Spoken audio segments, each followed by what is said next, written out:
क्या PHEV market को completely disturb कर देगी? प्लग इन हाइब्रिड्स को लेके ना एक बहुत सॉलिड टॉपिक है। डिमांड है किस चीज़ की? क्या ईवी से ही होगा, PHEV से ही होगा, या CNG पेट्रोल तक ही सीमित रहना चाहिए? पेट्रोल की प्राइस जब इतनी ज़्यादा हो जाए तो हाइब्रिड हमें थोड़ा सही लगता है। और ऐसे ही रीजन है कि हमें हाइब्रिड में भी कई सारे कन्फ्यूजन्स हैं कि प्लग इन हाइब्रिड जब आएगी तो धुआं मचा देगी, ये होगा वो होगा। आप सही दुनिया देख के आए हो, जगह जगह गाड़ियां देख के आए हो, प्लग इन हाइब्रिड भी खूब देख के आए हो और हाइब्रिड भी खूब देख के आए हो, इंडिया में खूब सारी चलाई भी हैं आपने। आपका क्या कहना है इस हाइब्रिड वाली दुनिया के वहम के बारे में? पहले तो ये बात करते हैं, फिर उसके बाद असली मुद्दे पे पहुंचते हैं। आप हैं ऋषभ, और ऋषभ कार गाइड नाम का आपका अपना चैनल है, बहुत अच्छा परफॉर्म कर रहा है। इंडिया के बाहर की गाड़ियों से लेकर सबके बारे में आपको वहाँ इन्फॉर्मेशन मिलेगी और हाई क्वालिटी इन्फॉर्मेशन मिलेगी, जेन्युइन इन्फॉर्मेशन मिलेगी, तो बेझिझक उसको भी चेकआउट कर ले। ऋषभ, क्या कहना है आपका? थैंक यू सर, इतने काइंड वर्ड्स के लिए। बहुत अच्छा लगा आपने यहाँ पर बुलाया, इस काबिल समझा कि इस टॉपिक पे हम आपस में बैठ के बात कर सकते हैं लोगों के साथ और नॉलेज शेयर कर सकते हैं अपनी, क्योंकि प्लग इन हाइब्रिड्स को लेके ना एक बहुत सॉलिड टॉपिक है। डिमांड है किस चीज़ की? क्वेश्चन और आंसर्स की गाड़ी की नहीं। प्लस ये है कि प्लग इन हाइब्रिड टेक्नोलॉजी अपने आप में समझने वाली बहुत जरूरी है, क्योंकि बहुत लोगों को लगता है ना प्लग इन हाइब्रिड बहुत अच्छे से समझ आता है, बट ऐसा है नहीं। उसकी सिर्फ फुल फॉर्म सबको पता है PHEV की plug in hybrid electric vehicle, ठीक है, लेकिन PHEV एक्चुअल में कितनी सही है इंडिया के लिए, कितनी नहीं, कितनी मिसकंसेप्शंस हैं, क्या मिथ्स हैं, टैक्सेशंस कौन सी गाड़ियां आनी चाहिए कौन सी नहीं, किस प्राइस पर होंगी, क्या EV से ही होगा, PHEV से ही होगा, या CNG पेट्रोल तक ही सीमित रहना चाहिए, सब करेंगे आज की वीडियो में डिस्कस। तो बने रहें हमारे साथ, बहुत अच्छा लग रहा है PHEV डिस्कस कर रहे हैं, बिकॉज मैं चेक भी कर रहा था ये चीज़ आज वीडियो बनाने से पहले कि इंडिया में और कोई नहीं है जितने इतना एक्सपीरियंस कर लिया हो प्लग इन हाइब्रिड्स को लेकर, बिकॉज इंडिया में है नहीं। हम इंटरनेशनल मार्केट जाके एक एक चला के भी आ गए, समझ भी आ गई और बहुत कुछ पता है उसके बारे में, तो सोचा आपके साथ वो पूरी नॉलेज शेयर की जाए। तो चलिए शुरू करते हैं। जितना है कि हमने हाइब्रिड देखते ही हमारे दिमाग में उससे भी एक कदम आगे बढ़ गए। बिल्कुल, हमने हाइब्रिड अभी खरीदनी शुरू नहीं की है और हम प्लग इन हाइब्रिड के बारे में उत्साहित हो गए हैं कसके कि ये आएगा तो मजा आएगा, क्योंकि सबको ये लग रहा है कि ईवी को अब लेके सब अडेप्ट कर रहे हैं यार। ईवी से अब डरता कोई नहीं, मुझे नहीं लगता कोई डरता। और सबको लग रहा है कि PHEV, क्योंकि उसमें 2 लेटर और जुड़ गए हैं, वो ईवी का भी प्लस वेरिएंट है। तो उसी बारे में हम क्वेश्चंस हैं लोगों के मन में कि यार क्या PHEV मार्केट को कंप्लीटली डिस्टर्ब कर देगी? क्या लगता है? पहले मुझे बताओ हाइब्रिड को लेकर कितना है, ये इंडियन मार्केट में हाइब्रिड कैसा परफॉर्म कर रहा है और आगे क्या होने वाला है? सी, हाइब्रिड टेक्नोलॉजी अच्छी है। उसका मतलब ये है कि आपको इंजन होने के साथ साथ जो फ्यूल वाले बेनिफिट्स हैं वो तो मिलते ही मिलते हैं, और कुछ पार्ट ईवी का भी मिल जाता है, यानी कि माइलेज अच्छी मिल जाती है। हाउएवर टैक्सेशंस में बेनिफिट नहीं मिलता जैसे प्योर ईवी को मिलता है। और दूसरी चीज़ ये आ जाती है कि हाइब्रिड अभी कॉस्ट थोड़ी ज़्यादा नहीं है। क्या लगता है आपको? क्योंकि देखो, एक तो मार्केट में प्लेयर्स कम है, कंपटीशन ना होने की वजह से मोनोपोली एक तरीके से हाइब्रिड की, होंडा और टोयोटा, और कोई तीसरा है नहीं। और जो सुजुकी के पास है वो टोयोटा का ही है, तो टेक्निकली तो 2 ही मैन्युफैक्चरर हुए, और उसी के बीच में थोड़ी सी लड़ाई होती है, तो वो मोनोपोली बनी हुई है। जब महिंद्रा, टाटा, MG, किया, ये सब हाइब्रिड लेके आएंगे, जो कि रिसेंटली अनाउंस हो भी गया ह्यूंडई की तरफ से कि हम हाइब्रिड लेके आ रहे हैं, और ह्यूंडई लेके आ रहा है तो किया भी लेके आएगा। तो लेकिन इनमें से 2 जिनके आपने नाम लिए उन्होंने तो पहले ही मना कर दिया। उन्होंने मना कर दिया, वही मैं कहने लगा था, टाटा और महिंद्रा ने कंप्लीटली मना कर दिया कि हम तो हाइब्रिड्स की तरफ देख भी नहीं रहे हैं, हमारा कुछ उससे लेना देना नहीं है, हम तो ईवी पे। मजे की बात है, ये दोनों मैन्युफैक्चर इंडिया के 2nd नंबर और 3rd नंबर के मैन्युफैक्चर है। लेकिन फिर भी हम इंडिया का बड़ा मार्केट मना कर चुका है कि हम हाइब्रिड नहीं ला रहे हैं, और केवल बाकी बचे हुए जो छोटे प्लेयर्स हैं हम उनसे एक्सपेक्ट कर रहे हैं। उसका एक रीजन है, क्योंकि हाइब्रिड टेक्नोलॉजी आई ही इन्हीं प्लेयर्स से। मारुति सुजुकी का आया, टोयोटा से आया, होंडा से आया, इन्होंने ही तो डेवलप करी थी। टाटा और महिंद्रा ने तो कभी सोचा भी नहीं उसके बारे में, देखा भी नहीं।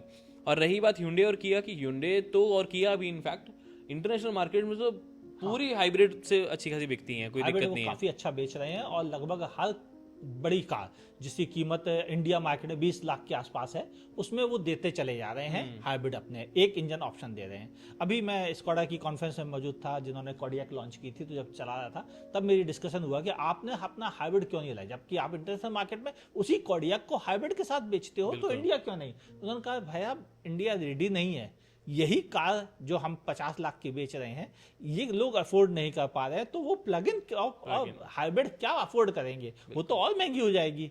तो हम इसलिए नहीं ला रहे हैं। तो यानी कंपनीज को भी लग रहा है कि हाइब्रिड महंगी है, उसे लाने से पहले 2 बार सोच रहे हैं कि नॉर्मल पेट्रोल लॉन्च कर दे रहे हैं, हाइब्रिड नहीं लॉन्च कर रहे, फिर इंडियन उतावले क्यों है?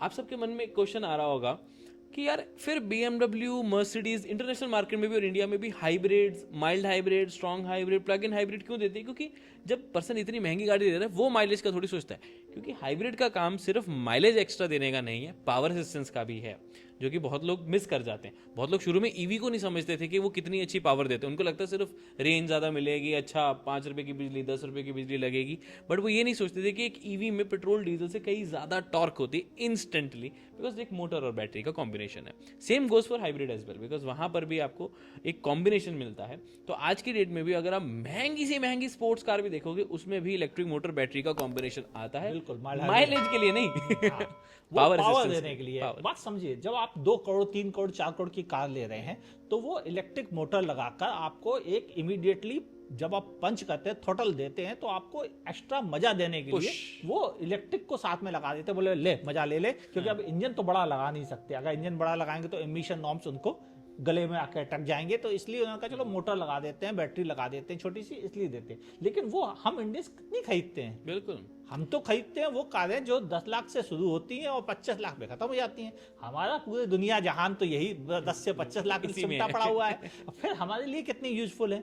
और इस प्राइस ब्रैकेट में जो कारें आ रही हैं, अगर आप ध्यान से देखो तो सबसे सस्ती कार मेरी नजर में शायद हाई राइडर है, जो असली हाइब्रिड के साथ आती है, और जो लगभग 16 लाख रुपए एक्स शोरूम प्राइस पर है, और काफी कम फीचर्स के साथ। हाँ, कोई फीचर्स नहीं है ना के अलावा उसमें, और वो 16 लाख रुपए एक्स शोरूम, 18 लाख रुपए की ऑन रोड पड़ेगी वो गाड़ी।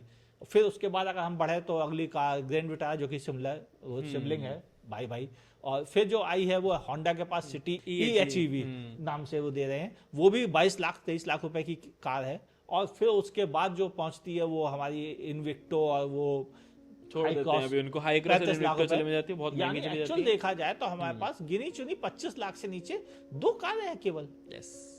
और हम उतावले इतने हाइब्रिड को लेकर, ऐसे दुनिया बदल जाएगी हाइब्रिड। और वैसे अगर आप देखो तो मेरे ख्याल से 50 गाड़ियों से ऊपर गाड़ियां बनती हैं 25 लाख से नीचे अगर सबका कैलकुलेशन करने बैठे तो। सो परसेंटेज पॉइंट से सिर्फ 4% गाड़ियां हैं जो, अप्रोक्सीमेट आइडिया दे रहा हूं मैं, कि 4% गाड़ियां हैं जो हाइब्रिड में हैं, वो भी प्लग इन नहीं है। दो स्ट्रॉन्ग हाइब्रिड जिनमें 1 किलोवाट आवर बैटरी पैक भी नहीं है, उससे भी कम है। हाँ बिल्कुल सही बात है। जैसे होंडा सिटी में 0.72 किलोवाट आवर का बैटरी पैक है, वहां 1 किलोवाट आवर का बैटरी पैक है, वो भी इतनी बड़ी हाई क्लास में। बिल्कुल। तो घूम फिर के बात यही आ जाती है कि plug in hybrid technology is good, hybrid technology is good, चाहे वो स्ट्रॉन्ग हो चाहे वो माइल्ड तो बहुत देर से देखते आ रहे हैं हम, but plug in hybrid technology के साथ 2 मेजर ड्रॉबैक्स ये आते हैं। एक आता है प्राइसिंग, बिकॉज जब आप एक सिंपल से एक एग्जांपल लेके चलते हैं, हम क्रेटा का एग्जांपल लेते हैं सर। बिल्कुल। क्रेटा 20 लाख किया, उसमें से कंपनी ने क्या किया कि हम इंजन हटा देते हैं, ठीक है, 1.5 लाख माइनस कर लेते हैं अप्रोक्सीमेट 1.5 लाख मैंने माइनस कर दिया, 18.5, क्योंकि अब मैंने उसके अंदर बैटरी और मोटर लगा दी, तो मेरे को कितनी कॉस्ट ऐड करनी पड़ी? 5.5 लाख रुपए की मेरे को बैटरी और मोटर कॉम्बिनेशन में, तब जाके वो 24 लाख की मैं उसकी एक शोरूम दे पाया। कंपनी यही कर पाई। अब सोचो कि वो इंजन भी रखे और बैटरी मोटर भी रख दे, तो 24 लाख में इंजन की कॉस्ट भी जुड़ जाएगी, 1.5 लाख और ऐड हो गया 25.5। हाउएवर अब उसके बाद बैटरी साइज छोटा, अभी एक और समस्या है जिसके बाद जितनी कोई जिक्र नहीं कर रहा। 24 लाख रुपए में अगर आपने 1.5 लाख रुपए इंजन के लगाए तो कितने हो गए? 25.5 लाख। लेकिन अब 25.5 लाख पे सबसे बड़ा खतरा जो है वो खतरा यहाँ खड़ा होता है। अब उस पे लगता है tax, petrol diesel engine tax. जब बैटरी होती है यानी कि एक इलेक्ट्रिक होती है, उस पे लगता है 5% GST, लेकिन जब पेट्रोल के इंजन जुड़ जाता है तो उस पे लगता है 43% टैक्स। तो ये 43% टैक्स जो PHEV पर भी लगेगा, तो 25.5 लाख पे जब 43% लगेगा, सर इसका मतलब अगर मैं Creta plug in hybrid launch करना चाहूँ एज अ Hyundai ब्रांड, नीचे नहीं पॉसिबल है। एग्जैक्टली। तो विच इज वाई जब गवर्नमेंट सपोर्ट नहीं कर रही है तो आई थिंक पब्लिक के लिए भी उतना ज्यादा नहीं हो, क्योंकि गवर्नमेंट का देखो सिंपल सा एजेंडा है, वो समझते हैं कि प्लग इन हाइब्रिड जो टेक्नोलॉजी है वो एक स्टेप है फ्रॉम पेट्रोल टू EV, लेकिन कंपनी कहती है हम सीढ़ी से नहीं, हम कूद के जाएंगे। ब्रांड्स भी यही कह रहे हैं, ब्रांड्स तो कह रहे हैं, गवर्नमेंट भी यही कह रही है। और पर्सनली जब MG Windsor EV, curve, in fact हम नेक्सॉन वगैरह की बात करें, इन सबको देखते हुए लगता है कि जब हम EV के लिए रेडी हैं तो वाई टू गो। एक और भी चीज है, पहले डर था हमें कि EV महंगी होती है, लेकिन विंडसर, नेक्सॉन, पंच, इन सब गाड़ियों ने ये साबित कर दिया कि EV अनअफोर्डेबल तो कतई नहीं होती है, बिल्कुल भी नहीं है? और विंडसर ने तो बिल्कुल उल्टा साबित किया कि नॉर्मल ऑटोमेटिक अगर आप कोई पेट्रोल डीजल कार खरीदते हो तो वह आपको, चाहे क्रेटा ही देख लो, क्रेटा ही देख लो 20 18 लाख लाख की से 20 लाख की पड़ती है। 20 लाख का पेट्रोल ऑटोमेटिक ले लो चाहे डीजल ऑटोमेटिक ले लो, टर्बो इंजन के साथ मिलता है। जबकि यही ऑटोमेटिक आपको ईवी मिल रही है 18 लाख रुपए में, 17 लाख सेम रुपए में। फीचर्स, सेम एक feature extra, power tail gate. वो अलग मैटर है। तो ओवरऑल इलेक्ट्रिक कार एक्चुअली अब सस्ती हो रही हैं। बिल्कुल। जब मेरी बात हुई थी टाटा के एमडी शैलेश चंद्रा से, खासतौर से जब उन्होंने कर्व ईवी लॉन्च की थी, तब उन्होंने उतरते ही कहा था, अमित जी देखो हमने वही प्राइसिंग दी जो आपने हमसे कहा था। तो उस समय भी उनका ये कहना था, अमित जी देखो हमने इसको डीजल ऑटोमेटिक की जो प्राइसिंग है उस प्राइसिंग से कम प्राइस में दे दिया है। हाँ। और ये बात बिल्कुल सही है कि इलेक्ट्रिक कारें डीजल ऑटोमेटिक से कम प्राइस पे हैं, क्योंकि इलेक्ट्रिक कारें भी ऑटोमेटिक होती है और डीजल ऑटोमेटिक की जो कीमत है उससे उन्होंने कम में लॉन्च किया। वो बेसिकली जो टैक्स का गैप आ रहा था ना, उसका बेनिफिट हमें भी मिला और ब्रांड ने भी उठाया। हाँ, और इससे कस्टमर को फायदा हुआ बिल्कुल। इलेक्ट्रिक कार में। जबकि जैसे ही उसमें इंजन जुड़ता है वो एकदम से टैक्स आसमान छूने लगते हैं और वो किसी भी हालत में अफोर्डेबल नहीं बनता। तो एक्चुअली पीएचईवी के साथ सबसे बड़ा चैलेंज है इंडिया में कि वो है इलेक्ट्रिक के ऊपर एक्स्ट्रा इंजन की कॉस्ट और फिर टैक्स की बौछार उसके ऊपर जो पड़ रही है। ये दो भारी बौछारों की वजह से वो अनअफोर्डेबल बना है और शायद आगे भी बना रहेगा। और क्या यही रीजन आपको लगता है कि कोई कंपनी की हिम्मत नहीं पड़ रही है? हाँ, एक ये रीजन है फर्स्ट, जहां पर टैक्सेशन की वजह से जो प्राइस गैप आ जाता है वो है। दूसरा कहीं ना कहीं ये आता है कि इसी गैप की वजह से उन्होंने ज्यादा रिसर्च एंड डेवलपमेंट भी नहीं की इस सेगमेंट में, जहां पर वो छोटे इंजन दे, जरूरी थोड़ी 1.5 लीटर का इंजन देना। बिल्कुल सही बात है। इंजन छोटा कर दो, टर्बो चार्जर हटा दो, तो उसकी कॉस्ट का फर्क भी तो आएगा। और बैटरी जब हम बात करते हैं, अगर हम क्रेटा ईवी में बात करें तो 50 किलोवाट आवर का बैटरी पैक है सर। बिल्कुल। लेकिन अगर वो प्लग इन हाइब्रिड होती तो क्रेटा में 17 किलोवाट आवर से ऊपर जाने की जरूरत नहीं है। बिल्कुल नहीं, बिल्कुल नहीं। 17 किलोवाट एक स्वीट स्पॉट होता है। कैसे? इंटरनेशनल मार्केट में अगर आप जितनी भी hybrid plug in hybrid cars देखोगे, मैक्सिमम इतने ही किलोवाट आवर बैटरी पैक के साथ आती है। कुछ है जो 9 से लेके 12, कुछ आ जाती है 2829 वाली, कुछ ही है, लेकिन मैक्सिमम अगर आप देखेंगे 17 है। सब का स्वीट स्पॉट वही है। सबसे बड़ा रीजन ये है कि 17 ना एक बिल्कुल सही साइज की बैटरी बनती है, जिसमें बिना ग्राउंड क्लियरेंस को ज्यादा कम किए उसी उतनी प्लेटफॉर्म के अंदर उसको इंटीग्रेट किया जाता है। फर्स्ट, सेकंड, एक रीजनेबल अमाउंट ऑफ रेंज मिल जाती है, ईवी रेंज, जो कि हम 100 किलोमीटर के अप्रोक्सीमेट, क्योंकि जैसे देखो वेट के हिसाब से, पावर के हिसाब से चेंज हो जाता है, बट 90 to 110 किलोमीटर की रेंज आपको मिल जाती है ईवी मोड पे। इसीलिए वो एक एवरेज रेंज के हिसाब से बहुत बढ़िया लगती है। क्योंकि आज की डेट में इंडिया के सर्वे भी अगर हम करें तो एक डेली रनिंग 30 किलोमीटर के आसपास बढ़ती है एक इंसान के। उन लोगों के लिए जो शहरों में और रेगुलर गाड़ी चलाते हैं। एक्चुअली जो इस समय सर्वे की रिपोर्ट है वो कहती है 13 किलोमीटर का, इंडिया में जितनी सब कारें मौजूद है उन सबका एवरेज निकाले तो 13 किलोमीटर केवल चलती है डे में।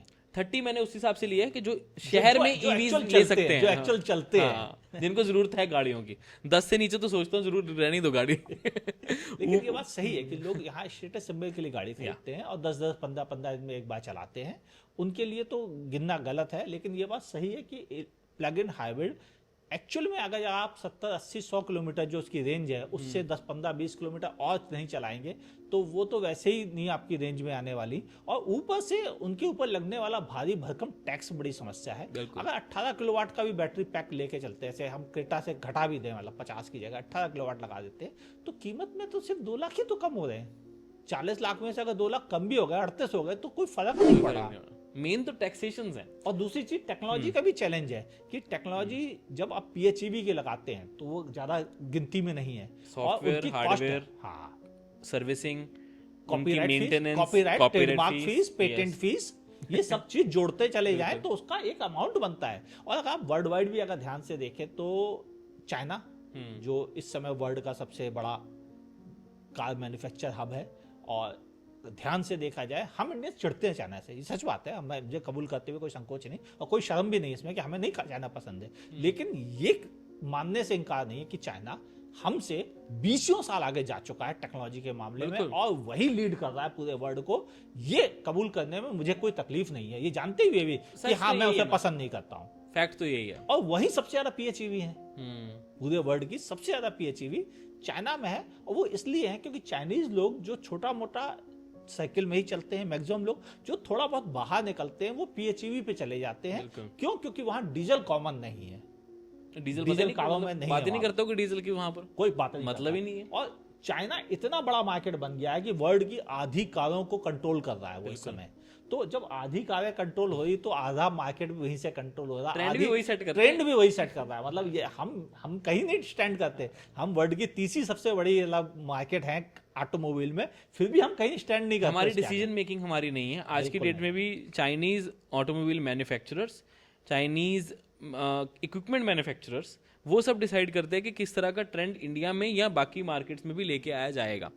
अगर हम ईवी चीज की बात भी करें कि इलेक्ट्रिक व्हीकल्स, वो शुरू ही चाइना से हुए हैं, शुरू चाइना से हुए हैं। अभी भी चाइना की डिपेंडेंसी हमारा मतलब पूरी रीजन है। देखिए हम इंडिया में आज तक सेल नहीं बनाते हैं, हम अभी BMS वगैरह जरूर बना रहे हैं, बैटरी असेंबल कर रहे हैं, गाड़ी पूरी बना रहे हैं, लेकिन सेल हम अभी भी चाइना से ही इंपोर्ट कर रहे हैं। और वैसे ही अगर हम पेट्रोल की बात करें तो पेट्रोल डीजल भी तो हम अरब कंट्री से लेके आ रहे हैं, जिनके लिए हर महीने हमें एक्स्ट्रा पैसे देने पड़ते हैं, और इतने ज़्यादा देने पड़ते हैं। अगर उतने पैसे ना दें तो शायद इंडिया सोने की चिड़िया बन जाए। बिल्कुल, लेकिन देने पड़ते क्यों? क्योंकि हम पेट्रोल डीजल से अपना मोह नहीं भंग कर पा रहे हैं। इलेक्ट्रिक कारों में क्या है कि बैटरी के लिए हमें शुरुआत में देना पड़ेगा, लेकिन बाद में हमें मेरा पर्सनली मानना है कि शायद इंडिया में अब सेल बनाने का वक्त आपके हिसाब से कब बनने लग जाएंगे प्रॉपर फुल फ्लेज? मुझे लगता है 2027।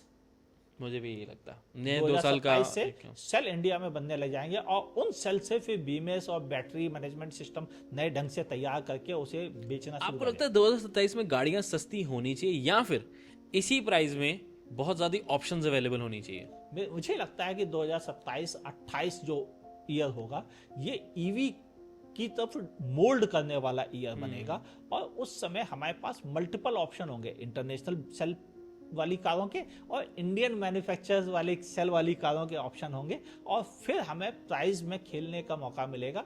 हालांकि ये मुझे मालूम है 2027 तक महंगाई भी बढ़ेगी, स्टील की प्राइस भी बढ़ेगी, पेंट की प्राइस भी बढ़ेगी, तो होनी है। हाँ वो चीजें बढ़ती रहेंगी, लेकिन वहां पर जाके इलेक्ट्रिक कारें और आज की कारों की कीमत में बहुत बड़ा अंतर शायद हमें ना मिले। वो सिर्फ इस वजह से क्योंकि तब तक नंबर्स बढ़ने लग जाएंगे, और मोस्ट प्रॉब्ली ये भी हो सकता है कि हमारी अडेप्टेबिलिटी है, एक ओपननेस है टुवर्ड्स ईवी, वो और बढ़ जाएगी। तो अब मेरा मानना ये है कि जब ज़्यादा ब्रांड्स ईवी लेके आ पाएंगे ना, तो कंपटीशन की वजह से भी एक ब्रांड्स को भी बेस्ट से बेस्ट प्रोडक्ट लेके आना पड़ता है। अभी क्या रहता है, अगर हम हाइब्रिड की बात करें तो सुजुकी, टोयोटा, होंडा, इनके पास मोनोपोली होने के बावजूद ये उतना ज़्यादा सेल इसलिए नहीं हो पा रहे हैं क्योंकि प्राइस बहुत ज़्यादा इन्होंने अपनी तरफ से प्राइस सेट कर रखी है। अगर सपोज टाटा, महिंद्रा, ह्यूंडे, किया ये सब भी ले आते प्रॉपर हाइब्रिड्स, तो मतलब तो 3-3 लाख का डिफरेंस होता ही ना। फिर ये डिफरेंस मुश्किल से ₹1.25 रुपए तक जाता, इससे ऊपर नहीं जाता। प्लग इन हाइब्रिड की कॉस्ट, पेट्रोल नहीं छोड़ ही दो उसको, ईवी और प्लग इन हाइब्रिड की कॉस्ट जब सेम होगी तब PHEV लेने का फायदा बनेगा। लेकिन वो कभी हो नहीं सकती क्योंकि सबसे बड़ा रीजन 43% और 5% टैक्स के बीच नहीं हो सकता ना सर, जब ईवी पे 43% टैक्स लगेगा। ये ना हो तो बेहतर है पेट्रोल। लेकिन ये बात बिल्कुल सही है कि मैं 20 साल से निगाह रखे हूँ, कभी भी मैंने टैक्सों का नंबर घटते बढ़ते तो नहीं देखा, कभी नहीं हुआ। तभी तो हर साल सोचता हूँ कि ये गवर्नमेंट जाएगी तो अगला टैक्स कम कर देगी। 3-4 गवर्नमेंट बदल चुकी है इन 20 सालों में, और किसी ने भी हमें कभी भी 2%, 5%, 6% भूल जाओ, आधा 1% की भी मोहलत नहीं दी है कि हमें थोड़ी सी बेनिफिट मिले, किसी ने भी नहीं दिया है। तो हम ये मान के बैठे जब 22 साल से कोई की कीमत घटी ही नहीं, 22 क्यों 25 साल से 25 हो गया, कोई घटे ही नहीं है, तो हम कैसे उम्मीद रखते हैं कि अगले कुछ सालों में कीमत टैक्स में कोई कमी आएगी? तो अब तो फिलहाल PHEV तो रेंज से बाहर है। उसका तो रीजन सजेस्ट करेंगे कि रुक जाओ, मतलब कह ही दिया है कि टैक्स, दूसरा कॉस्ट, बेसिक कॉस्ट भी उसकी ज़्यादा है, टैक्स भी ज़्यादा है, इसकी वजह से PHEV कभी हमारे लिए कॉमन कार नहीं बन सकती हैं। हाइब्रिड कॉमन बन सकती हैं अगर उस पर मल्टीपल प्लेयर आ जाएं, जो कि आएंगे नहीं क्योंकि टाटा महिंद्रा ने मना ही कर दिया है, तो वो आएंगे नहीं। ह्यूंडे ने पक्का कह दिया कि हम लेकर आ रहे हैं। हाँ, अब वो कौन सी हाइब्रिड्स लेकर आ रहे हैं उसके बारे में कंफर्म नहीं, बट स्ट्रॉन्गर PHEV होंगे क्योंकि माइल्ड की अनाउंसमेंट थोड़ी करनी थी उन्होंने। नहीं, वो तो सवाल नहीं। और दूसरी चीज, उनका मेन मार्केट भी अगर आप देखो तो पूरी हुंडई कंपनी ही खड़ी है इस समय क्रेटा के दम पर। बिल्कुल, तो क्रेटा जैसी कारों से ही वो शुरू करेंगे, यानी 20 लाख से ही वो आएंगी कारें, और सेल्टोस से, किया के थ्रू आ जाएगा। हाँ, बाकी उससे सस्ती कारों में मुझे लगता नहीं कि वो i10 और सर i20 मतलब नहीं बनता ना, value मतलब नहीं बने। बनता। आप परसेंटेज वाइज उनकी वैल्यू बहुत बढ़ जाती है। 10 लाख की गाड़ी में हाइब्रिड सिस्टम लगाओगे 2 लाख, 20% का फर्क है। 20 लाख में अगर आप 2% यानी सॉरी 20 लाख की गाड़ी में 2 लाख का इंक्रीमेंट करोगे तो 10%। तो डेफिनेटली वो प्रेफर करेंगे कि 15 से ऊपर ऊपर वाली गाड़ियों में ही करें, उससे उनके ऊपर एक आधी गाड़ी ही आती है। तो उस पॉइंट से देखें तो T100 में आ जाएगा, जैसे ज़्यादा एल्कजार में आ जाएगा, क्रेटा में आ जाएगा, एक्स्टर, i10 नियोस नहीं, और मतलब ही नहीं बनता, लॉजिक नहीं है। फिर फ्रॉन्क्स में हाइब्रिड क्यों आ रहे हैं? फ्रॉन्क्स का हाइब्रिड एक बड़ी समस्या भी है, ध्यान समझे। टेक्निकली वह हाइब्रिड नहीं है हाँ, क्योंकि वो इलेक्ट्रिक कार है, क्योंकि वह बैटरी और मोटर से चलती है, इंजन से नहीं चलती है। हाँ। तो टेक्निकली तो वो इलेक्ट्रिक कार होगी, लेकिन उसमें लेकिन टैक्स टैक्स लगेगा पेट्रोल वाला। हाँ, क्यों? तो- क्योंकि उसमें जो इंजन है वो एक जनरेटर का काम करेगा। इंजन तो है ना उसमें, चाहे उससे गाड़ी चले, पोल्यूशन तो जनरेट करेगी वो। क्या है कि उसमें पेट्रोल भरने का एक टैंक भी है। हाँ हाँ बिल्कुल। गवर्नमेंट ये चाहती है कि पेट्रोल भरने का कोई सिस्टम ना हो गाड़ी में, तब तो हम 5% टैक्स लेंगे, वरना हम आपसे 28% टैक्स लेंगे सब 4 मीटर में, उसके अबव 43% पहुंच सेस वगैरह सब जोड़ के बता रहे हैं आपको। हाँ। तो तो आप ये बात समझो ना, 28% टैक्स लग जाएगा उसके ऊपर। तो ये कहीं से लॉजिक नहीं है। जब वो चलेगी ही बैटरी पर, मोटर पर, तो फिर उस पर टैक्स नहीं होना चाहिए। लेकिन समस्या यही है कि गवर्नमेंट यही नहीं चाहती है कि आप पेट्रोल का जरा भी इस्तेमाल करो, बिल्कुल, चाहे वो जनरेटर के लिए क्यों ना हो, ना इस्तेमाल करो, ये चाहती है। और इसीलिए सबसे बड़ी समस्या है कि उसकी प्राइसिंग को कंट्रोल कर पाना भी मुश्किल होगा। चलो सर, इस वीडियो को कंक्लूड इस बात पे मैं करना चाहूंगा कि आपको क्या लगता है कि इस साल और कौन सी ऐसी बढ़िया ईवी, बढ़िया से मेरा ये फीचर 2-3 करोड़ वाली नहीं, बट जो मास मार्केट को कैप्चर कर पाए, कुछ चेंज कर पाए, वो कौन सी हो सकती है और क्या हो, क्यों होगी वो? देखिए, अभी बहुत ज़्यादा ईवी में चेंज नहीं आने वाला है। टाटा अपनी अल्ट्रोज में ईवी देने का प्लान किए बैठा है, तो वो एक नई गाड़ी होगी। और मुझे लगता है कि शायद एक और ईवी Hyundai या किया अपनी इस साल लॉन्च कर सकते हैं। ई विटारा टाटा मारुति की तरफ से, जो बड़ा प्लेयर है, और उसके पास एक ही कार है, वो दूसरी कोई कार लॉन्च नहीं करने वाला है इस साल। एक लौती गाड़ी जो एडस और इलेक्ट्रिक होगी मारुति की। इलेक्ट्रिक होगी मारुति की तरफ से, और इसी प्राइस पर होगी। और इसके बाद प्राइस भी हमें नहीं लगता कि वो बहुत सस्ती होगी। खैर देखा होनी जाएगा। चाहिए, नो डाउट। चाहना अलग बात है यार, सपने पूरे नहीं होते जल्दी, ये हम भी जानते हैं। तो वो इकलौती गाड़ी होगी, बाकी और कुछ नहीं है। ईवी भी बहुत ज्यादा इस साल तो नहीं आ रही है, लेकिन हमें उम्मीद है 27-28 जो ये जैसे हमने बात की है, वो ईवी का असली साल होगा। ईवी की ग्रोथ वहां हमें दिखेगी, और वहां पर हमें पेट्रोल डीजल को ऑलमोस्ट कारों में, पैसेंजर व्हीकल जिनकी 25 लाख से नीचे की कीमत है, उनमें पेट्रोल डीजल की नंबर्स कम होते जाएंगे, डिक्लाइन रेट आएगा, और ईवी धीरे धीरे बढ़ना शुरू होगा। और शायद 27-28 जो ईयर होगा, वो सबसे बेस्ट ईयर होगा इंडियन कंज्यूमर के लिए। क्योंकि ऑप्शंस बहुत होंगी। बैटरी मोस्ट प्रोबेबली तब तक सेल्स जो हैं वो यहाँ पर बनने लग जाएंगे, असेंबली वगैरह तो ऑब्वियसली अभी तक हो ही रही है। एंड अगेन ज़्यादा ब्रांड्स होंगे, ज़्यादा ऑप्शंस होंगे, ज़्यादा वेराइटी होगी, कंपटीशन ज़्यादा होगा, तो बेनिफिट किसका होगा?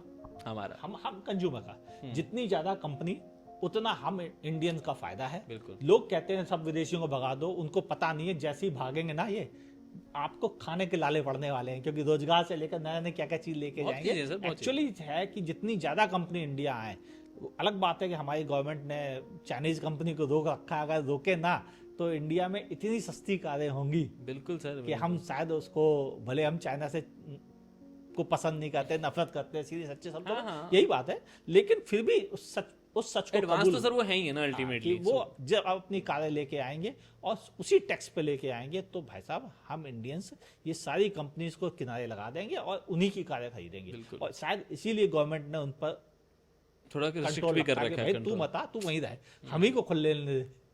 और हाँ, इससे हमारा नुकसान जरूर हम इंडियन कंज्यूमर्स का, लेकिन ये भी बात सही है कि पूरे देश का तो ओवरऑल फायदा है। तो शायद इसीलिए गवर्नमेंट जो कर रही है, ठीक मेरे को पर्सनली ये लगता है कि एक चाइनीज ब्रांड आ भी जाएगा ना, मैं कह रहा हूँ कंज्यूमर उसे खरीदे ना, लेकिन उसके कंपटीशन की वजह से बाकियों का बेनिफिट मिलेगा, तो वो एक ऐसा नहीं है। कहने को तो वहाँ पर BYD है जो कंप्लीट चाइनीज मैन्युफैक्चर है, जिसपे कोई इंडियन शेयर नहीं है, लेकिन वो अभी भी प्रीमियम प्रोडक्ट में खेल ला रहा नहीं है। सकता ना छोटे टैक्सेस इतने तो देंगे, तो वो उसको फिर सस्ती कहाँ रहेगी। इसलिए बट ये वो problem है। हाँ एक अलग टॉपिक हो जाएगा, क्योंकि वैसे BYD के ऊपर आपने बहुत वीडियोस बनाई है, हमने भी। अब तो MG भी इंडियन हो गया है, अब तो क्योंकि MG GSW और साथ जुड़ गया। GSW लकी बहुत रहा है MG के लिए, no doubt, no doubt. Windsor EV देख लो, नंबर 1 चल रही है। जैसे GSW का इन्वेस्टमेंट आया और कंपनी ने आगे देखते हैं, स्कोप अच्छा लग रहा है MG का, लेट्स से। और कोई अगर आपके डाउट है अभी भी, तो नीचे कमेंट सेक्शन है, किसी लिखिए। और टॉपिक पे डिस्कशन चाहते तो वो भी जरूर हाँ, बताना। वो भी बता दो कि हम उस पर बात कर सकें, क्योंकि जब हम बात करने बैठते हैं तो खोद के निकालते हैं नए नए कहाँ कहाँ की बातें, क्योंकि जो डाउट थे लोगों को लगता था PHEV पे लोग सिर्फ और सिर्फ प्राइस पर ही खेल रहे, लोगों को लगता था हाँ होगा, थोड़ी ईवी से महंगी होगी, थोड़ा पेट्रोल से महंगी होगी, बस इतना ही था। उनको पता नहीं था कि ये 43% गेम चेंजर है, ये किसी को नहीं पता। इसीलिए हम लोग वीडियो की शुरुआत से ही कह रहे थे कि आप लोगों को बहुत मिथ है, आपको लगता है बहुत जानकारी है, बहुत जानकारी लोगों ने वीडियो में दे दी है, लेकिन जिन लोगों ने भी वीडियो पर बात की है या वीडियो बनाए हैं, उन्होंने असली प्रॉब्लम को अभी भी डिस्कस नहीं किया था। कर नहीं सकते थे ना, जब तक है ही नहीं मार्केट में तो कैसे करें। बस ये रीजन था। लेकिन हमें ये लग रहा था पर्सनली, कमेंट्स बहुत आते हैं लोगों के, बहुत आते हैं कि यार इसका PHEV कब आएगा, ये गाड़ी कब आएगी, ये आनी चाहिए। हम वो बता रहे हैं कि PHEV पे इतनी डिपेंडेंसी मत रखो, इतनी उम्मीदें मत रखो उसके साथ, वो टूटेंगी, वो टूटेंगी। वो टूटेंगी। ये मिसकंसेप्शन पूरा करना हमारा मकसद था। आई होप हमारा मकसद पूरा हुआ होगा। कुछ मन में क्वेश्चन आ गए हो तो कमेंट सेक्शन आप सबके लिए ओपन है। See you in the next video. बिल्कुल, देखते रहिए आस्क कार्गो, और ऋषभ के चैनल को प्लीज चेकआउट जरूर कर लीजिएगा, लिंक आपको डिस्क्रिप्शन में मिल जाएगा। देखते रहिए आस्क कार्गो। वीडियो पसंद आया हो तो लाइक जरूर कर लीजिएगा भाई, प्लीज। Thank you.